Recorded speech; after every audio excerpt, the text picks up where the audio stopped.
হাসরের ময়দানে আল্লাহ তাআলা যখন ফেরেশতাদের মাধ্যমে আগুনের শিকল দিয়ে টেনে জাহান্নামকে হাসরের মাঠে এনে দাঁড় করাবে, মনে করেন এখানে আইনা রাখবে, আমরা সবাই তাকাবো, এরকম হাসরের মাঠে যখন জাহান্নামকে আনা হবে, এই জাহান্নামের দিকে এক নজর তাকাইয়া হাসরের ময়দানের সমস্ত নাফরমান পাপী বেঈমান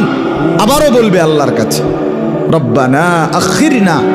ইলা আজালিন করিব, আল্লাহ একটু সময়ের জন্য দুনিয়াটা আবার ফেরত দেন, হায়াত আবার ফেরত,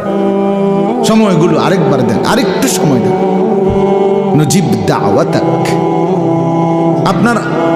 আপনার সব কথা তখন মেনে নেব, ওয়ানাত্তাবিউর রুসুল, আপনার রসুলদের আনুগত্য করব। আল্লাহ বলবেন না, না বান্দা, এখান থেকে কাউকে আর ফেরত দেওয়া